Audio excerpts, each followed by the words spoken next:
Welcome to the Java Cafe, Java fam.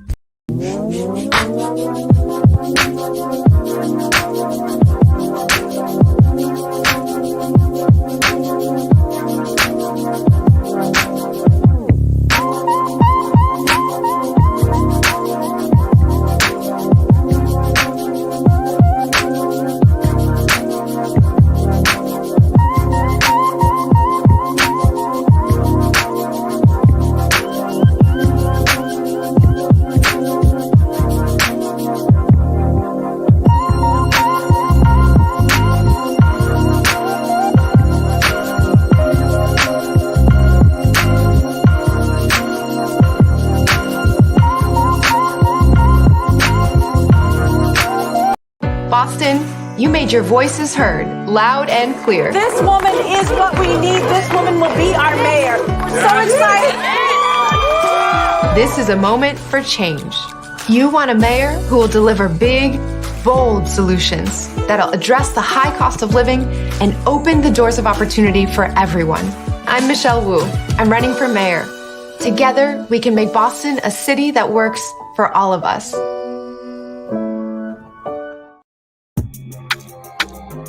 Good morning. Welcome to the Java Cafe, Java fam. Good morning, everybody. Good morning. Today is Friday, October 29th, 2021, and you are tuned in getting your cup of Java, a special edition of Freestyle Fridays. There's an election on Tuesday. There are ballot questions while we have mayoral candidates, at-large candidates, and also district candidates. There are 3 ballot questions. A couple of weeks ago, we had Armani White on to talk about why it's important to vote yes on question 1 for, and I'm going to slow down, participatory budgeting. And then today we have Madam President, who I had the opportunity to interview earlier this week. She was not able to be with us today, but I had the opportunity to interview her earlier this week, and we're going to cast that interview. But before we do that, as we do every morning, let's go into the Java Cafe. Chance, good morning, brother. Good to see you in the room. Good to see you. Sister Debbie, good to see you in the room as well. My cousin, Conchetta, charter member, good to see you in the room. Pastor Marion, good morning to you. Good to see you. Asia, good morning. Good to see you in the room as well. And Asia, yeah, we're trying. Listen, if you're tuning in today on Twitter, you're not able to comment. So you want to hop over to Facebook if you would like to interact and comment on what Madam President is going to convey to us. We also wanted to make you aware of a couple of announcements of some things that are going on in the Java Cafe. The first thing is on Tuesday night at 8 p.m., we're gathering at K's. Darren Howell has done a lot to reinvigorate a space where Black and brown people can go and hang out after work and chill out. So we're going to utilize that space on Tuesday night at 8 p.m. and we will be there with DJ Chubby Chub. International Show is performing, and Carlos Enriquez is going to be one of our political analysts. I will make an additional announcement at the end of today's Java with Jimmy. We have another analyst that's coming in. And also, don't forget our young people from Teen Empowerment who are debuting their Lowe's theater production at Lowe's, and you can go get the tickets there for Senseless Smoke. That is taking place on November 6th, which is next Saturday at 5:30 p.m. and at 8 p.m. So please go support them. And also, you may have heard of this incident a few weeks ago. A young lady, and at the request of the family, I've been asked to refer to her as Peanut. They've gathered $75,000 together to find out some information about her killing. And I want to read this and be very specific. There is a reward of up to $75,000 for information leading to the identification, arrest, and conviction of the individual or individuals responsible for the homicide of Tanya Ortiz. I'll just say Peanut, as the family requested. And if you have information, you want to call 617-343-4470, 617-343-4470. Again, if you are tuning in for the first time today into the Java Cafe, welcome. Please remember to hit like and follow over on Facebook, and also follow me on Twitter. We're getting ready to bring our president into the room so we can hear from her about Yes on 3 and a few other things. And so I encourage you to hit share. If anyone has any questions about question 3 and some other things going on in Boston Poly and Black Boston, I encourage you to tag them and invite them in the Java Cafe.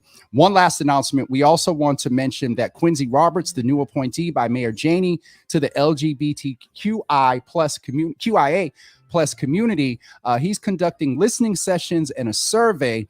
And the next listening session is on November 13th at 2 p.m. There's the information there where you can hit him up. You can register at its case sensitive, lowercase bit.ly/capital BEYOND hyphen capital PRIDE to get more information and to register. Without further ado, we're going to bring our Madam President into the room to talk about Yes on 3, and we will be back with you very shortly after the interview. I'm dropping some information about election night, so make sure you stick around and be ready for that. All right, we'll be back with you right after this interview.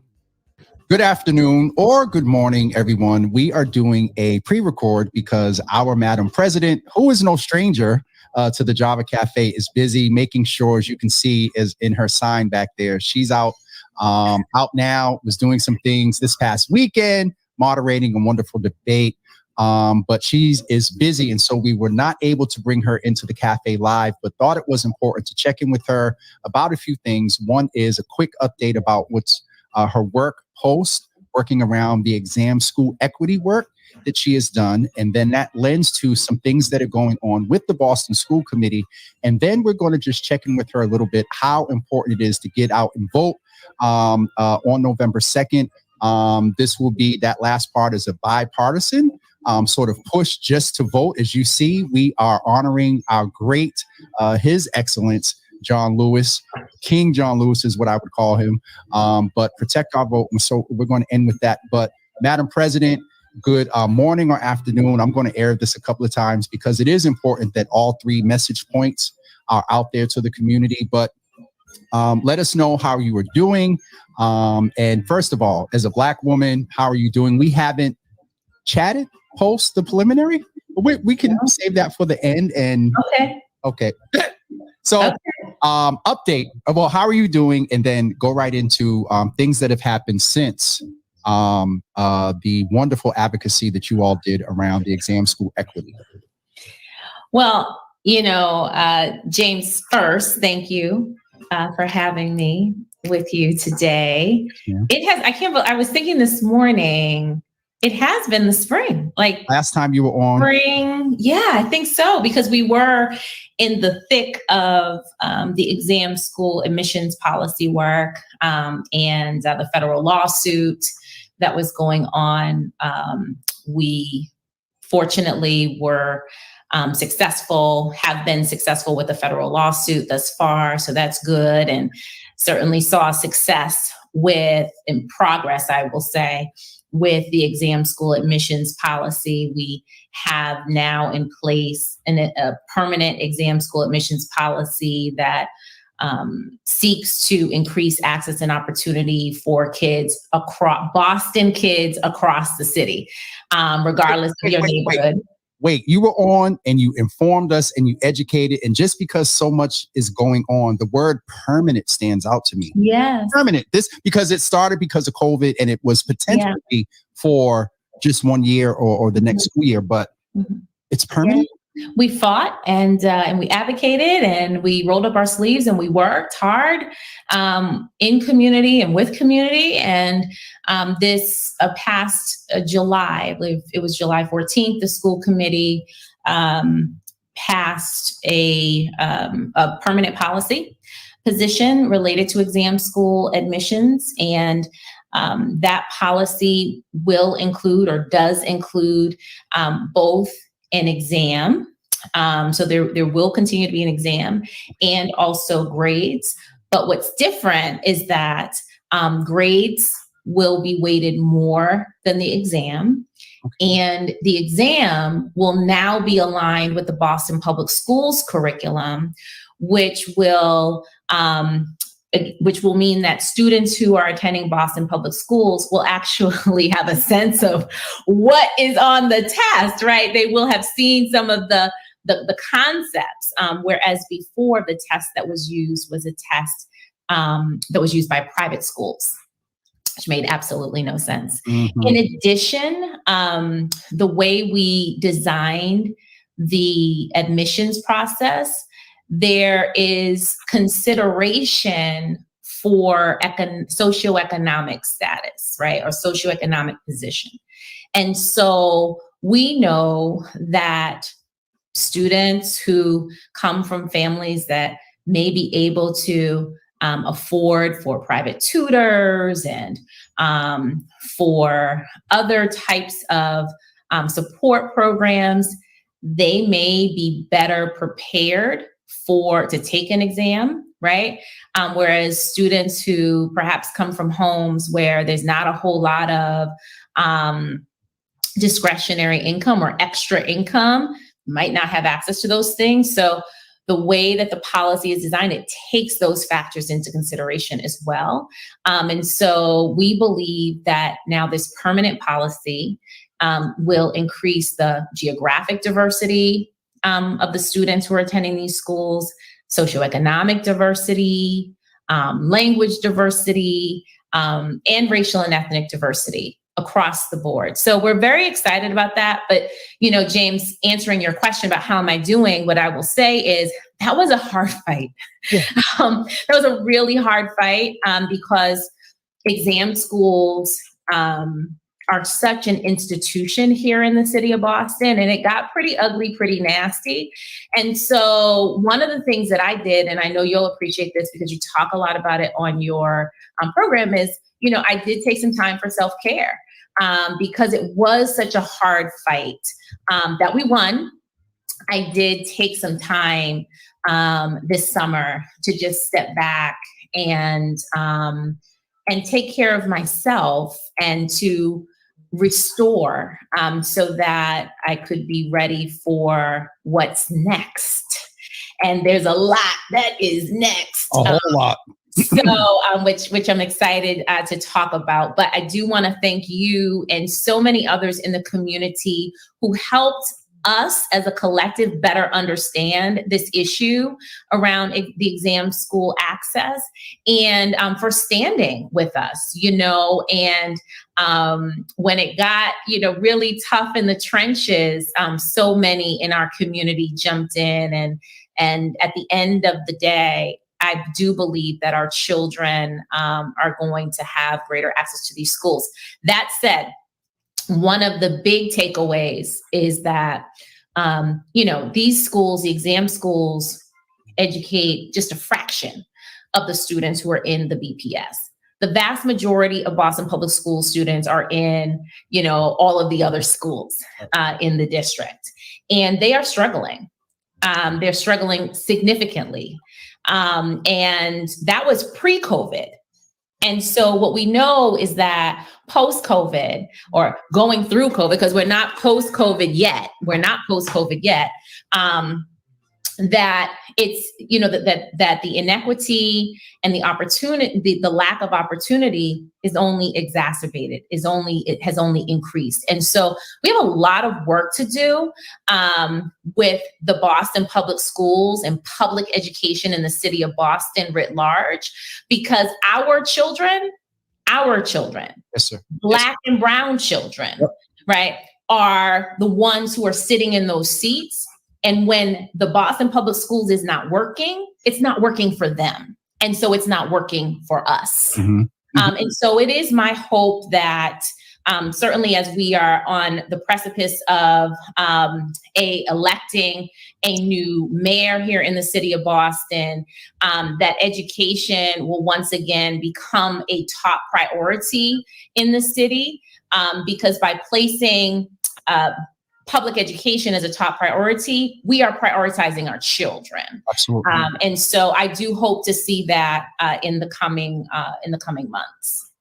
So with that, one of the things that was very interesting in this process and some other things is there were school committee virtual meetings. There was a whole bunch that went on let's just say around racism. Mm-hmm. And we won't get too deep into that, but what one of the topics that came out, among others, was that the notion of an elected or an appointed school committee. And so what we want to do is start this piece off maybe with a video. Okay, great. And after that, you can give some context and we can go from there. Now, Tanisha, those some things are improving and your brother is getting better. I, just want to make sure that I got everything queued up and ready. So into full screen, there we go.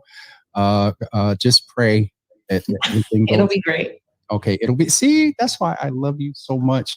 For you all that don't know, our Madam President is a good friend and sister, and I really appreciate her. And so we're going to go ahead and make sure we got the video queued up and ready to go. Y'all pray. You said it's going to be great, so I believe it. Here we go.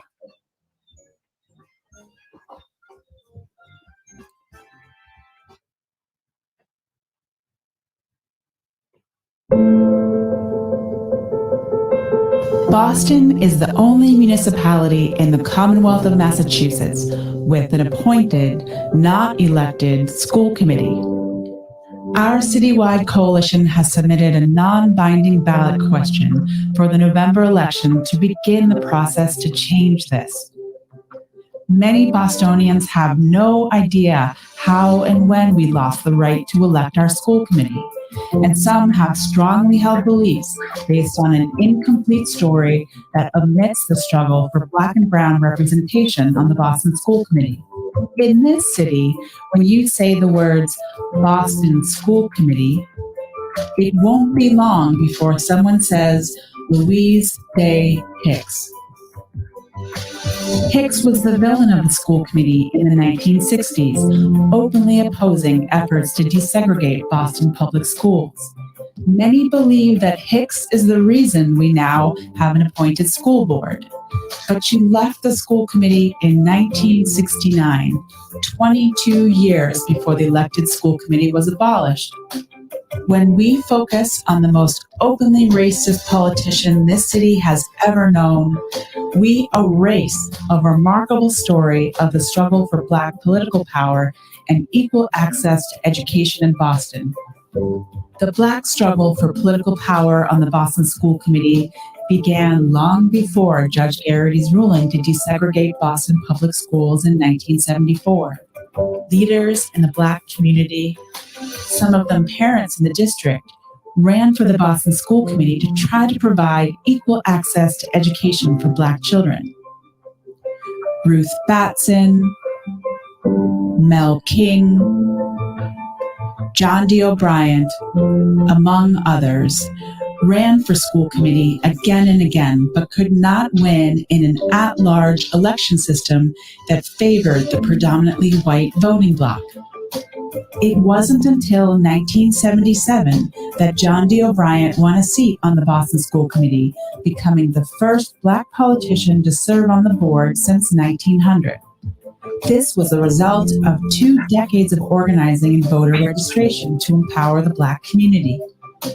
In 1981, Dr. Jean McGuire became the first Black woman elected to the at-large Boston School Committee. In that same election cycle, a ballot question passed that changed the Boston School Committee from 5 members elected at large citywide to 9 elected by district and 4 at large. This was a huge win for Black and Brown voters because it meant they could be represented without winning a citywide majority. In the 1983 election, the first with the new district structure in place, 3 Blacks and 1 Afro-Latina were voted onto the board. This Boston School Committee went on to select Laval Wilson, the first Black superintendent of Boston Public Schools. But trouble was already brewing for the newly formulated school committee.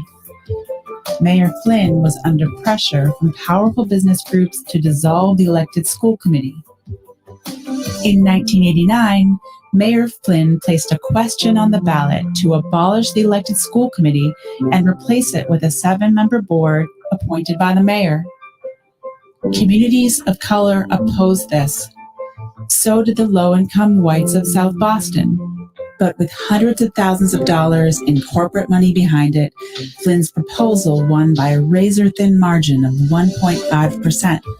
Despite opposition from the Black members of the Boston City Council and the Black Legislative Caucus, a home rule petition passed in the city and then in the State House.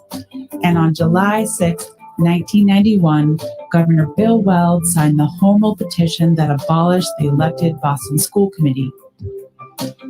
In 1993, as Mayor Flynn left Boston to become the ambassador to the Vatican, he had a change of heart. In a letter written to the candidates hoping to replace him, he wrote, "Despite the accomplishments of the appointed board, I feel compelled to acknowledge that the loss of the vote for school committee members has remained a bone in the throat of many Bostonians. The appointed board has done what it had to do. It has accomplished a clean break with the past." Within Boston, where entrenched white parents felt like they were on the losing end of desegregation and then had to contend with a diverse elected school committee, it's no surprise that this painful era ended with the disenfranchisement of the Black community, who had finally found an entry point into Boston's political power structure via the Boston School Committee. But times have changed.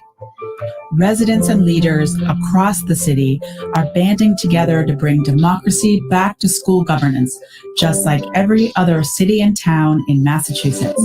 Join the campaign to reclaim your right to vote for representation on the Boston School Committee. Vote yes on this question appearing on the Boston ballot on November 2nd. So that thing is loaded. Recognized names, the Honorable Mel King. I remember John D. O'Brien. I remember definitely Miss McGuire. I remember the name Judge Garrity growing up. I remember the name, and I remember when Pastor Dickerson, Bishop now, ran for the school committee. This is not new to me, and it's actually reminiscent of some things I remember. This is loaded. This is a whole nother. And I told you, I think last night we're going to start curating some Black Boston conversations.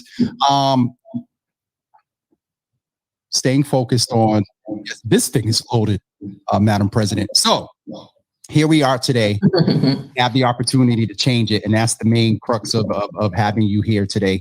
What is it that we need to do to get ready? So this is unfinished business. Truly. This is unfinished business. Okay.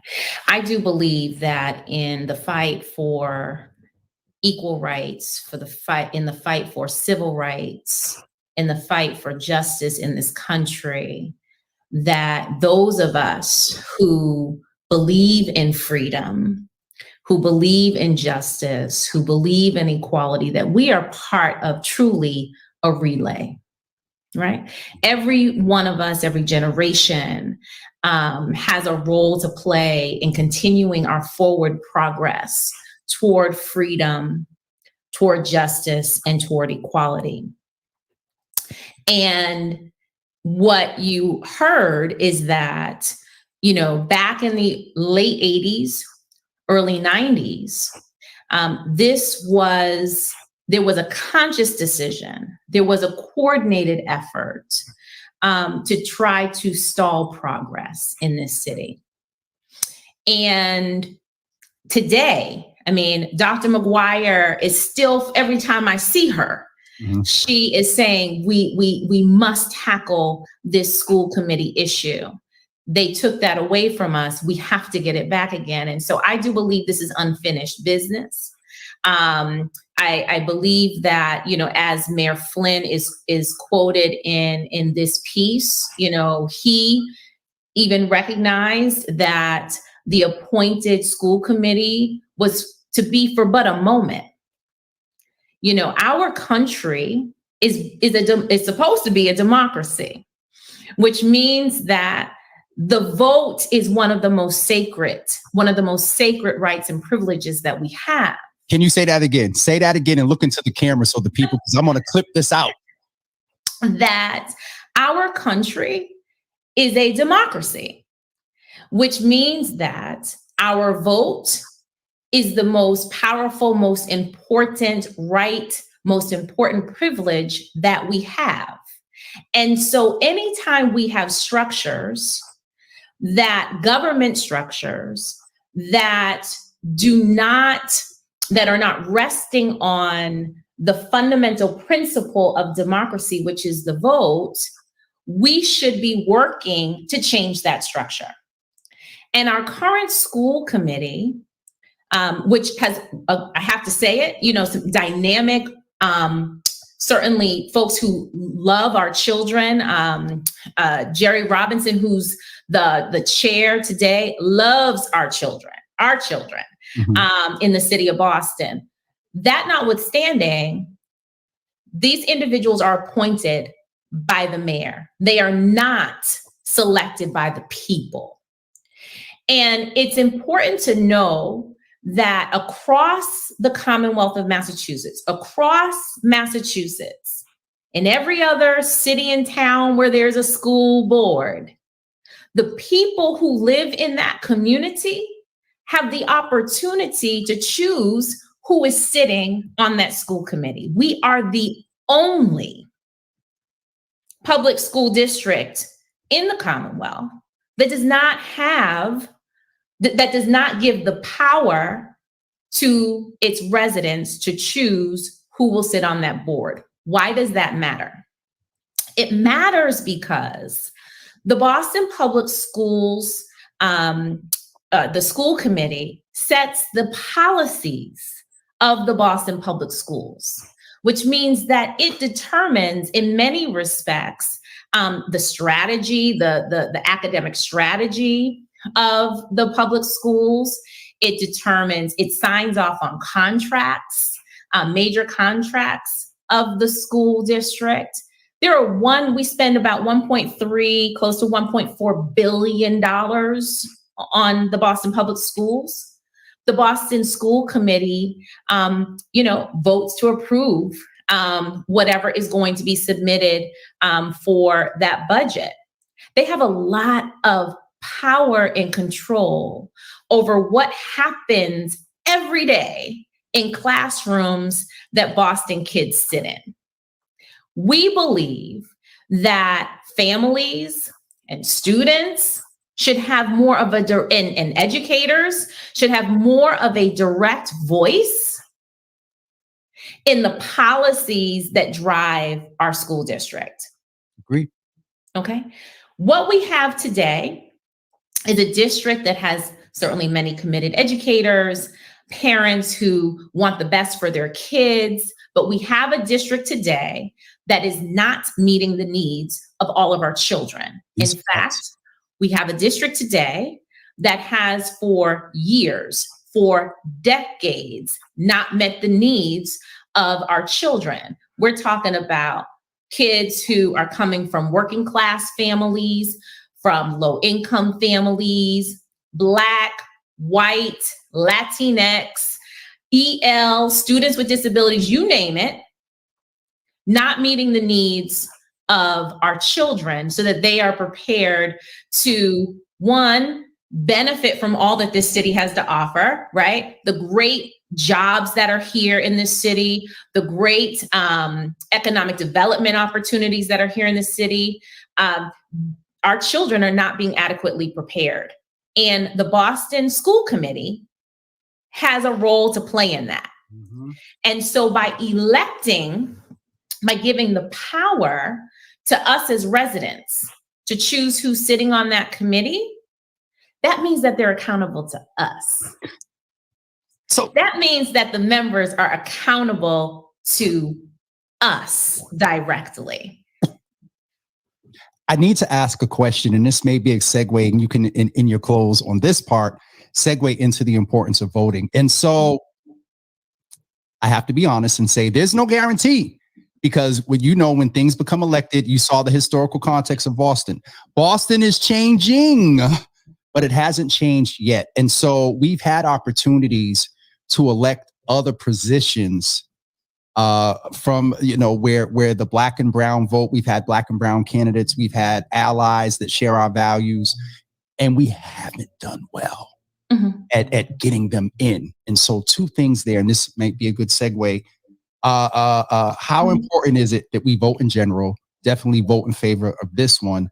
And then just really, and who was on? I think it was Congresswoman Presley. I heard her at Souls to the Polls yesterday saying that she's been asked, and there's this notion, as much as I'm naming, and I can say it because I'm a part of our community, that sometimes our turnout is interesting. She said she's starting to get offended by the presumption and the notion. And, you know, some will say numbers don't lie. All of that to say, Madam President, based on a lot of what you just said, getting them to a point of an elected, I agree with.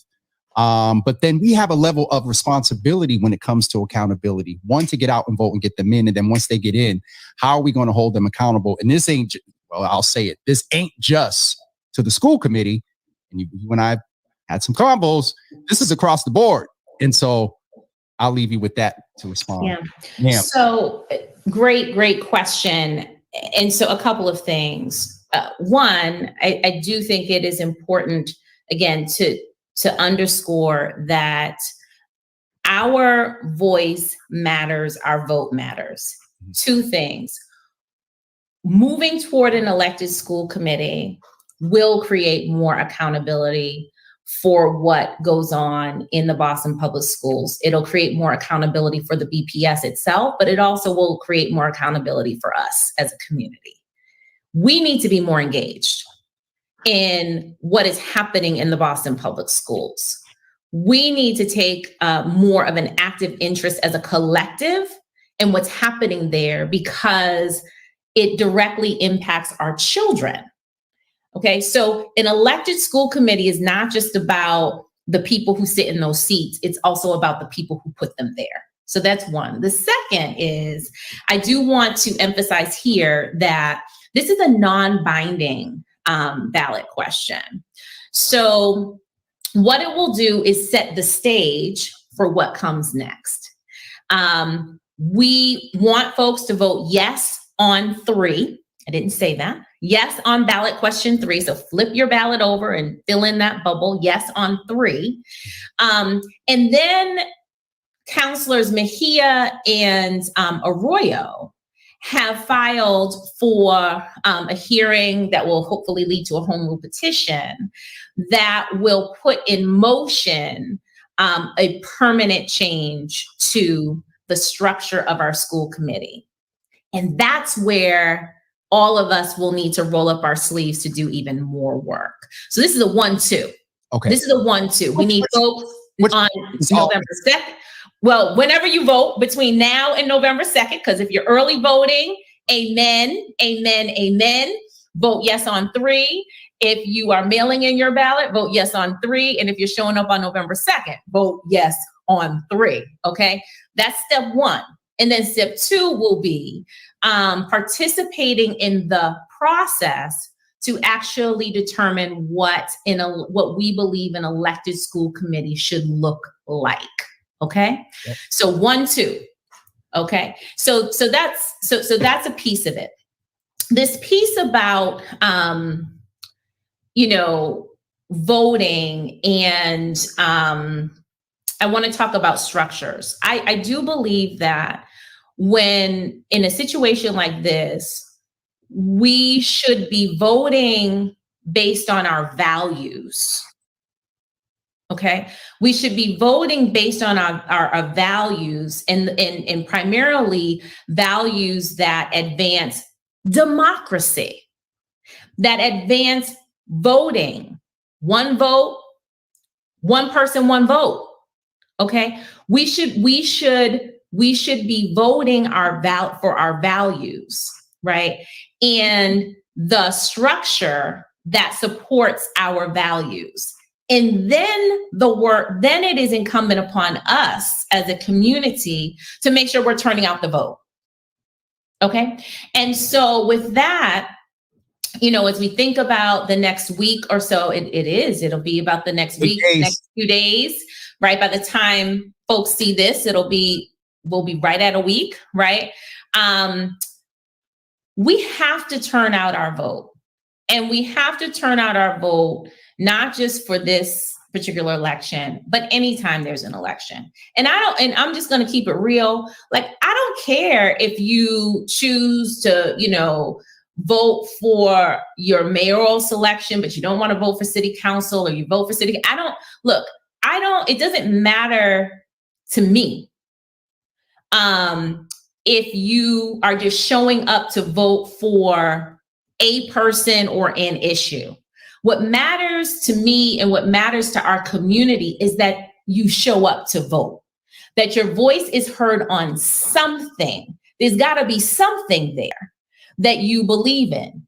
Okay. And so I just, so I do hope that we can we can do a better job as a community, certainly as an organization. The NAACP is focused on this, like that we can do a better job of making voting part of our culture here.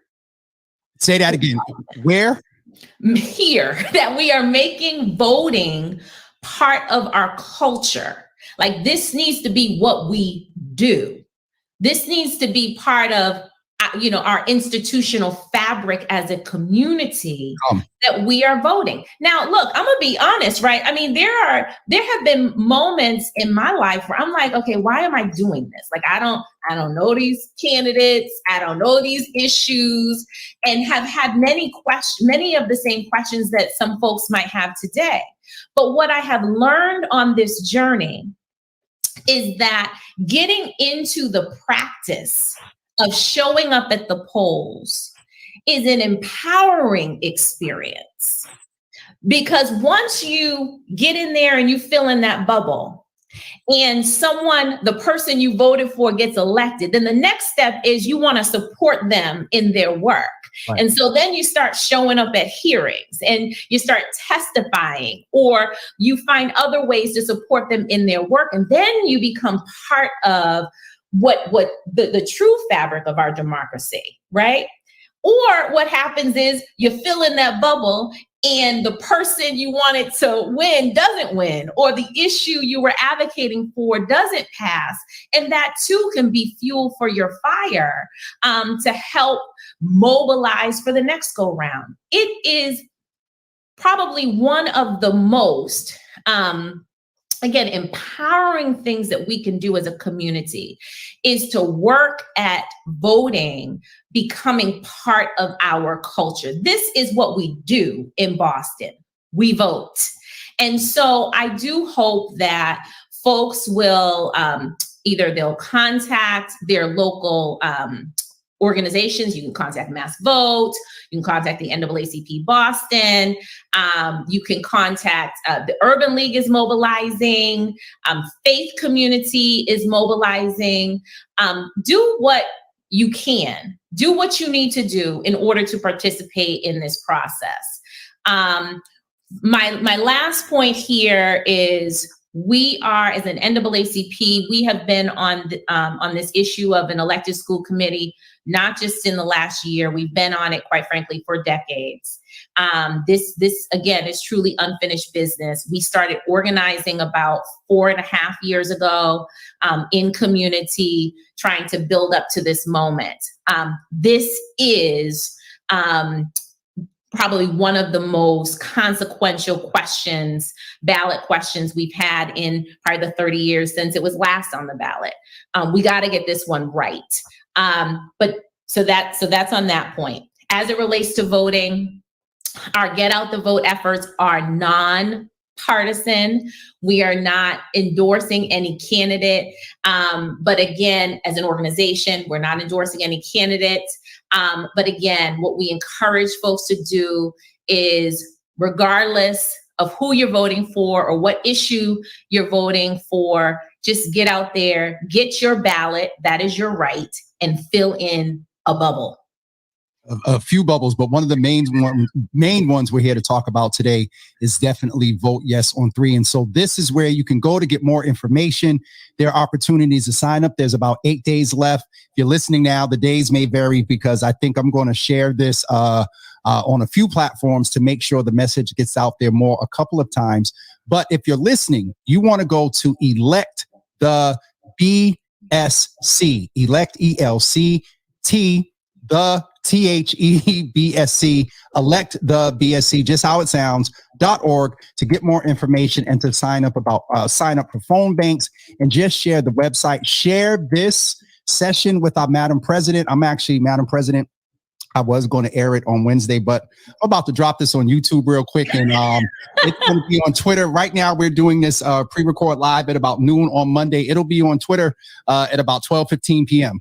And so please, if you're listening to this, if you see this, go and share it because there's so much wealth. I've had some conversations with you in this space, our personal ones. They've been definitely passionate at times, but this is one of the ones, Madam President, that I always enjoy talking to you, but I sat back a couple of times and seeing you in this space, we're waiting to see if some things come from you later on. But that being said, thank you, Madam President, for coming in today, and shout out for what you did on Saturday, moderating that panel. And there we have 6, 7, depending on you listening to it, maybe 1, 2, 3, because I may play this every day. Before we get out to vote, it is definitely vitally important. And again, the main reason why we're here today is to talk about Yes on 3. So once again, for more information, go to electthebsc.org. And you can go to the website to get more information, to find out how to mobilize. And I encourage you, if you're tuning in now and didn't get a chance to listen to or go back and watch that video, the video on YouTube that gives, I'm actually going to go back and watch it. I remember names. I did not miss the fact that in one of the old news clips, the NAACP was there. I think it was in the 70s. So let me just say this. So Ruth Batson was mentioned. So Ruth Batson, when she was the lead, she was the education chair at the NAACP Boston. And so she was the lead on the school desegregation work and the lawsuit, the federal lawsuit that was filed by the NAACP as an organizational complainant in Morgan v. Hennigan, right? But throughout the course of it, and then she ran for the school committee and was not elected, right? Which is why I say this is unfinished business. So there's a historical, everybody's always talking about ancestors, and then let's name, you also said, for the culture. You're about the culture. Listen, it's real talk. And again, this is why, let me say this point. This is why knowing our history is so important, right? Each generation, again, has a role to play in this in this race toward, in this journey toward a more perfect union. So toward justice and toward equality and toward freedom. But in order to effectively run your leg of the race, in order to effectively lead during your moment of the race, you must be rooted in our history. You can't do this thing believing, showing up and just moving. You'll be like quicksand sinking. You have to be deeply rooted in the history. You have to understand what has happened. We have to understand what has happened before, so that we can not only build upon it, but so that we can be aware of the pitfalls, right, that may come along the way. And so it is important for us to know the work of Ruth Batson in this space. It is important for us to know the work of Felix Arroyo Sr. Yes, come. In this space, and Dr. Jean McGuire and the Honorable Mel King. This is not old history. This is important, again, to be effective in our advocacy. Whatever the issue is, if you want to call yourself a fighter for justice, a social justice warrior, a racial justice warrior, an economic justice warrior, a gender justice, whatever warrior you want to call yourself, come, my God. Make sure that you are finding a way to get rooted in the history, to serve as a catalyst and a support for the work that you are doing in this moment during your leg of the race. You started this by saying this was you preached. Somebody, where's the offering plate, Jesus? Listen, Madam. I told you I got some rest this summer. Oh my God, you better feel it. Listen, that got rejuvenated. But listen, let's end with this because I know you support our young people and you gave good balance because there was a lot of notion last year, old school, new school. You know, I consider myself a middler. I part of the old school. Is that what it is? I support. You know what? Is that what they call it these days? A middler. Okay. Middler. You remember Northeastern back in the day? I know what a middler is. I know. So I'm a middler, and it's like I always see myself liaising because I know the history and get the context of the old school. And then also I love and see and pour into the energy of our young people. And so it is that you're not negating that. It is that you're saying that, listen, know your history because come. That's right. I mean, it is to say that is, again, what I said is that's the foundation that you're building on. Right. And we all in this work have a role to play. Right. We all have a leg of the race to run. Right. And so in that respect, perfect, an example, right? Like on the exam school pieces, like in this moment, for the NAACP, not exam school, school committee piece. In this moment, Senator Wilkerson, I asked Senator Diane Wilkerson and Brother Jose Lopez to help run point for the NAACP on this issue. We got seasoned old school, right? And we have new school. Right. And together they're working this thing in such a way that, they're in meetings and someone says something that is historically inaccurate. Senator, wait a minute, let's get this. Let me help you to understand how it really happened. So that Jose is learning, but while he's also leading. Come. OK. And so we like it's not either or. It's both. You can walk and chew gum at the same time. Right. It's both. And it is, and it's not about if you're doing this work, James, we were not supposed to be here this long. Listen. But if you're doing this work, okay, this is heart work. Okay.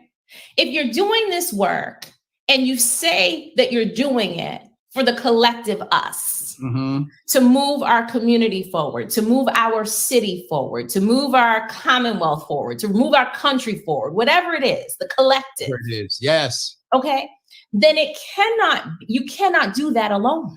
And you cannot do that and be effective for the long term for your own shine or your own recognition.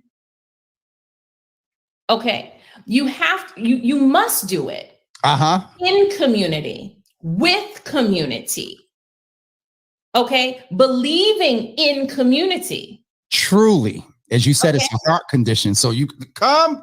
Right. And so so again, on this issue, we're here to talk about yes on 3, but we're talking a whole lot of stuff. But real talk. It's because this is just a microcosm of, this is just one issue. Right. The many that we're fighting for. Right. And so it is critically important, I do believe, James, that again, in this work, in this freedom work, that we understand that we know our history, that we understand our history, that we're bringing our history with us in our advocacy and in our leadership. That we are seeking opportunities to in our community in particular, we got work to do, that we are being intentional about working together, and that as we are leading forward, that we are doing it in such a way that it allows for new voices to be heard, new ways of doing things to be acknowledged and supported, and that we're not trying to completely disregard the work of the past. Absolutely. Because we wouldn't be where we were today without that. And let's keep it 100. There are some generations a little bit off now, but later on, that will come upon and build upon your work. You know what I mean? That will refer back to Tanisha M. Sullivan, Esquire. And as you said, well, go ahead with your last thought. That's what they call, James, that's what they call fruit. Okay. You shall know them by the fruit. And you shall know them by their fruit. If the work that you're doing just dies when you're gone, then there's a question about what were you doing? Legacy, because that means that it was all about you, and your truest form of legacy is passing on the baton. Passing on the baton, and that the work that you are watering, right? Somebody else planted the seed. Watering. Yes. It's blooming, and that the seeds that you are planting are taking root. We all have, right? In this work. Yes. We water and we seed. Mm-hmm. And it's God that giveth the increase. And so that's where prayer comes in. As a congresswoman said yesterday, the flip side of that is it's good to pray, but when you pray, do what? Move your feet. Move your feet. Make me move my feet right now, Jesus. Listen, so every time it's been too long, James. So we're having, we just had one of our conversations. Yeah. This last few minutes, which is always good. Bottom line, we have an important election coming up. It's not only an election, there are also ballot questions. We are encouraging folks to certainly get out and vote for the candidate of your choice. But specifically on ballot question 3, we are asking folks to vote yes on 3. On ballot question number 1, I do want to get this in here too. We are also asking folks to vote yes on 1. Yep. That is about participatory budgeting. And I know Armani was on talking about that. So yes on 1 and yes on 3. Thank you. Madam President, we went a little bit over time. I appreciate you. I'm going to have to figure out how to get this up quick because I got something to do to get ready for the radio at this time. But I appreciate you. I think you've been on about 4 or 5 times, and I think this is one of the best because we touch. Wait till you see the tweet when I put this out. We're gonna make this go viral, Jesus. Oh Lord. I'm gonna tag the national office. I'm gonna tag the president out in Springfield and all that. And so it's this. I really appreciate you. There's a wealth of knowledge in here. And I'm doing a series, like a marathon. So folks can then watch. And so I'm including this in here. When we had Anthony Collins on that did fundraising, he broke down the numbers from OCPF. When I tell you it's ridiculous, he broke down the numbers from the preliminary. Did you know that the Black and brown community did the most undervotes of all the other communities? We block voted. Usually it's bullet voted. We bullet voted. Yeah, well, a block, but bullet voted. Yes, we bullet voted more than any other wards and precincts. That is actually very interesting because that's usually not the case. So I told you, Boston politics is changing, and it's the change is picking up. And well, so when you know more, there's a strategy to this thing, right? There's a strategy to this thing. What I do look forward to, James, as we close, is as a community, kind of our debrief. I'll just end with this because this will be another 20 minutes. He was supposed to do it in 13. Listen. He did it in 13. 17 may have looked different. No disrespect to anyone.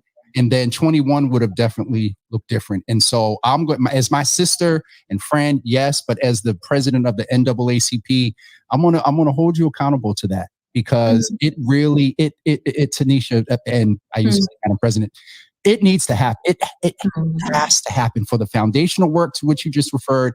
And in order to make it, our young people need to see that us middlers and olders. I'm not. Let me just be clear. I'm not. You're calling yourself a middler. I'm younger than you. Right. I am not. You're in the younger, but you on the beginning cusp of the middle. Listen, the cusp of the beginning of the cusp of the older. You're at the beginning of the cusp of the middle. Don't try it. Listen, hilarious. But seriously, we do need to do that, and there will be, certainly, I think needs to be an opportunity for some public space to have those conversations in other spaces. I'm just in other spaces, in other spaces too. We need to come to Jesus's, and then we need the public one. So the platform is here. Glad to work with you all to make it happen in anyone. And we have to say, and I've been very critical of this brother, but I also give him balance. We have to say shout out to Senator Russell Holmes. Oh, you being prophetic in this moment. He's rep. So shout out to Representative Russell Jesus, because I was on the phone with him the other day and I must have said it 3 or 4 times. So what I mean is, because I love to get balance, and he has pulled together now, I got to be my authentic self. Could have been a little more assertiveness maybe earlier on in the summer or whatever, but nevertheless, he pulled a wide group of Black and brown thought leaders, thought leaders and leadership in this city together, and had that debate that you moderated, and really sparked the move along with others that made that thing happen with Souls to the Polls yesterday. So with all of these efforts, it just comes down to the fact that we need to get out and vote. Simple as that, for the culture. That's one of the main vote for the. Yeah, I'm going to go call my graphics guy and see if I can get a infographic done real quick. I might make it a quote, Madam President Tanisha. Don't play with me, Tanisha. If I get some energy and this coffee don't wear off.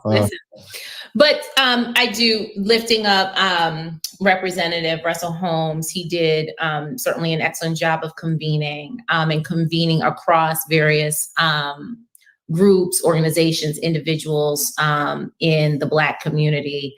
That was important. That is important work. And it is my hope that that's part of the culture building that we're doing, right? That this is helping to serve as foundational to us building a culture here that says, like, this is what we do, we vote. Similar to like what we're doing with vaccines, like that's what we do. Like, you get a vaccine, like you get the COVID-19 vaccine. It needs to be like, this is what we do, we vote. So that when E-Day comes around, regardless of the year, people are like, what are you doing today? Or people are saying, what time are you voting? Right. Like the question is, did you early vote or are you going on Tuesday? I had to mail it. You got 3 options. You got 3 options. So listen, it's really real. Madam President, I know your time is spent but this was well worth it. There's such a wealth. I'm going to be able to splice so much out of here and make nice little videos and tweets and all that wonderful stuff. But I appreciate you. I'm glad to hear that you took some time off and got some rest this summer. So did I. And I'm not done yet because I'm out of here November 3rd. I just feel the need to just break away for a couple of days. But I appreciate you. Love you much. And we will be back at it probably right after the election. And don't forget, if you get a chance, stop by Kay's Lounge on Tuesday night. We're having a very open, just everybody sort of community come and chill, watch night results, watch party. Former State Representative Carlos Enriquez is going to be our senior political analyst on the show that evening.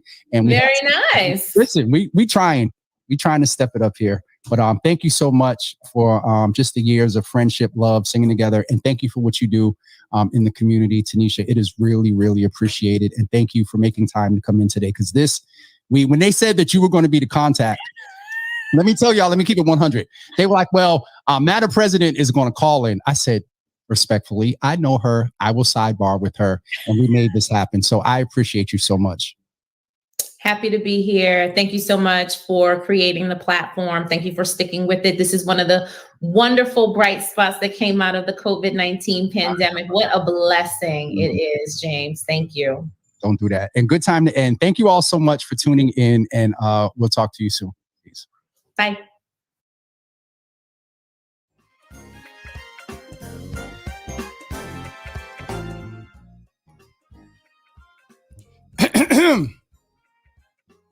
I told y'all that woman was going to spit absolute fire. Listen, this after 10 o'clock, we're going to do just a couple of announcements. You saw this during the video, but I wanted to debut now. Originally, we had some good brothers prepared to DJ and perform, and Carlos Enriquez is giving our political commentary. But I wanted to make sure that you all are aware that Wake Up with Taylor The curator and host of Wake Up with Taylor, Andre, is going to be an additional political commentator next Tuesday, this coming Tuesday, November 2nd at 8 p.m. at Kay's Lounge. Please be sure to come through. Masks are required, and know that bar proceeds are going to benefit. I need to go eat. Benefit the improvements, further improvements to Kay's Lounge. Shout out to Darren Howell, who's been leading the effort to make sure that we have a space there for Black and brown communities. Yes, Pastor Marion, I am broadcasting a watch party. Just got through talking about it. Naraki, thank you so much for the acknowledgement. It was definitely strong brew. Naraki, I believe that she is definitely powerful, and we're going to hear more from her in other spaces soon. I believe that.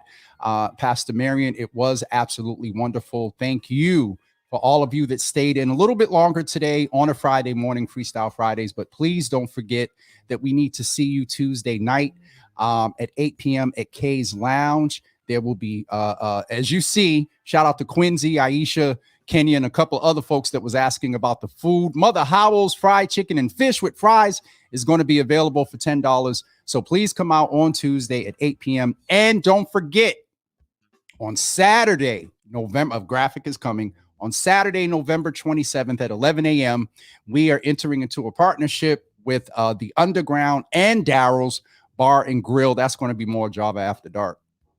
But we are entering into a partnership that we are going to start doing live, not studio, live remote audience Java Cafe episodes. And so that's taking place. The first one is taking place on Saturday, November 27th, the Saturday after Thanksgiving. I am asking you all to please plan to come out. You'll be able to purchase mugs. You'll be able to purchase T-shirts. And more importantly, you're supporting a Black business. Nia Grace is going to come in the Tuesday before that event, and she's going to tell her story. She used to be a waitress at Daryl's, and now she owns it and has the Underground. So that's it for me today. Thank you all for tuning in. We will see you Monday at 9 a.m. Monday at 9 a.m. again, unless anything major happens with the election. Thank you all for tuning in today. I truly appreciate the time that you sacrificed to spend putting us on in the background. It is not unappreciated. This platform would not be doing what it's trying to do for you without you. And don't forget, Tuesday, November 9th, we will have the second episode of Your Healthy Java. Have a wonderful weekend, everybody, and we'll see you on Monday at 9 a.m.